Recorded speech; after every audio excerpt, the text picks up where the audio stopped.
Naganda ng halaman na ito. Tignan nyo naman mga ka-jungle, yung kanyang shape ng leaf, para siyang paoblong. Tapos, hello everyone, hello mga ka-jungle. For today's video ay isi-share ko sa inyo kung paano alagaan itong ating mga fiddle fig or Ficus lyrata sa kanyang scientific name.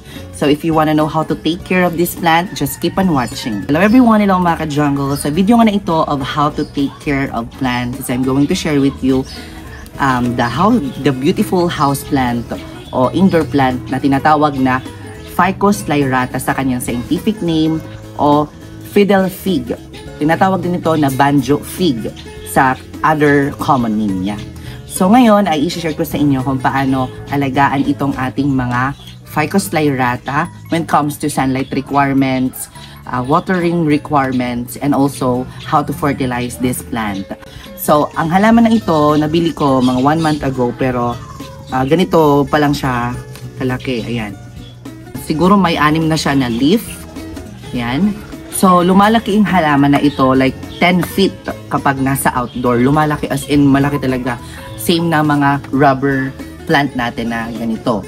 So, para po siyang talisay na halaman, di ba? Kung makikita nyo, pero hindi po siya talisay na halaman. Isa po siyang fig tree na ibang variety na napakaganda. So, ang mga ganitong halaman when it comes to sunlight requirements sa pag-aalaga dito mga ka-jungle ay kinakailangan niya ng indirect and bright light. So, sa bright light, kung nasa outdoor, for example, malaki na siya, pwede mo siyang itanim sa outdoor, katulad dito. Tapos, bright light yung sunlight niya.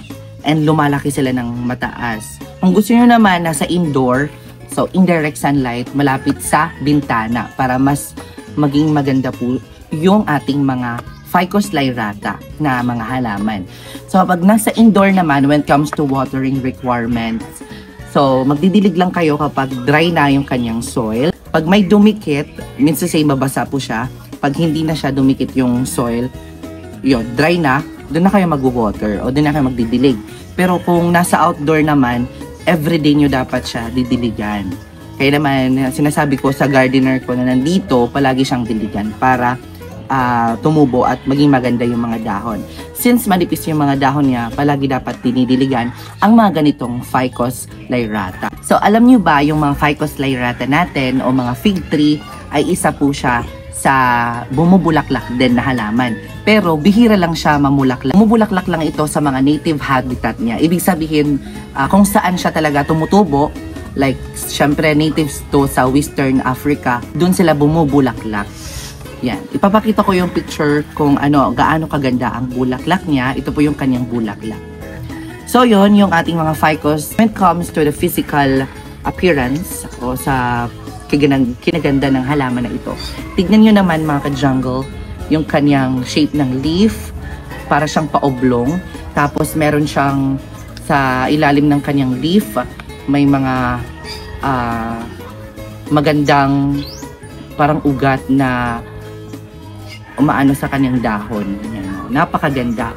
Tapos ang kinaganda dito, meron po siyang parang, ang tawag nito, parang nakadikit na dry leaf, pero kahawakan nyo yung halaman na ito, makinis, hindi siya magaspang. Di pares ng mga ibang plants like mga philodendron na magaspang, pero ito makinis siya. And then kung titignan nyo, maganda siya pag nasa loob ng bahay dahil para siyang plastic, no? So pwede siya sa kitchen, sa ang tawag to, sa pag meron kayong mga event sa loob ng bahay, pwede niyong ilagay ito. Katulad na lang ng fiesta sa amin, naglagay kami ng ganito para mapaganda yung plants o aking bahay sa loob. So, pinapaniwalaan din na swerte itong halaman na ito dahil nagbibigay din ito ng more abundance and prosperity according to Chinese feng shui.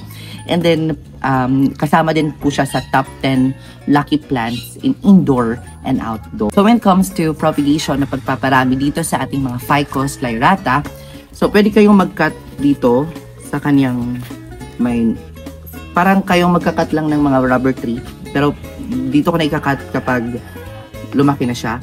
So para pwede kayong maggamit ng Marcotte method, yung nilalagyan ng cellophane at saka may soil. Tapos i-ano mo lang, ikakat mo. Pwede kayong magganyan. And pwede din yung cutting tapos ilalagay sa tubig, mag-uugat yan. Mas madali yung process na ganon, kung paano siya paramihin. So, para sa akin, mas madali yung tubig talaga, ilalagay sa tubig para mag-ugat. At itanim nyo na lang sa pot kapag maging stable na ang kanyang roots. Yun lamang, yung pagpaparami dito, medyo mahirap siya paramihin dahil yung iba hindi naging successful ang pag-propagate ng mga ganitong halaman. Napakaganda talaga ng ating mga Ficus lyrata or ating mga Fiddly Fig. So, hindi ko alam kung bakit siya tinawag na Fiddle Fig. Siguro sa kanyang dahon na parang fiddle siya. Tignan, di ba? So, pwede mo siyang ipwesto. Kung tinatanong niyo sa akin kung saan siya maganda ipwesto when it comes to pampaswerte, pwede siyang ipwesto sa mga tindahan kung meron kayong tindahan. Then, pwede din siyang ipwesto sa mga kitchenadal, di ba? Sa ating living room, lalo na kung mataas yung ating mga Ficus lyrata.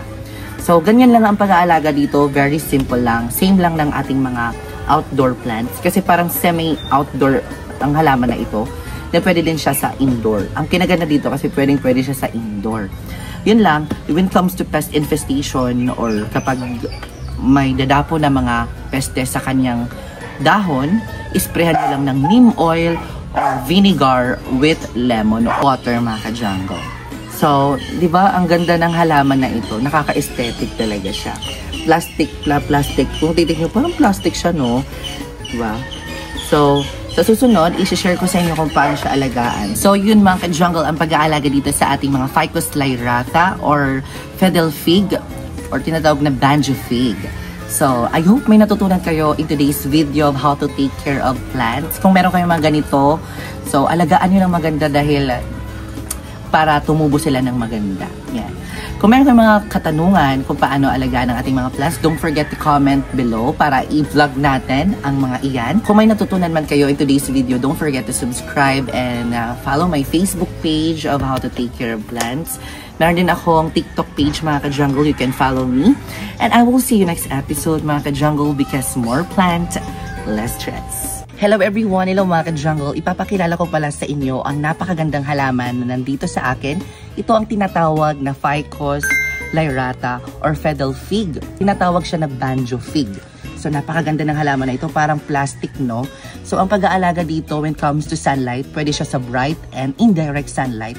Pwede din siya ipasok sa loob ng bahay basta malapit lang sa bintana. So, ang pagtatanim nito ay pwede sa water propagation and direct to soil propagation. Pwede kayong mag-cut, tapos gawin yung marcot. Yan, napakaganda ng halaman na ito. Para siyang talisay, pero hindi siya talisay ng halaman. Isa siyang fig tree. Yan. So, isa siya sa pinaka-wishlist ko talaga. At yan, napapatubo na natin. Napakaganda. Pwede mo siyang i-display sa loob ng bahay.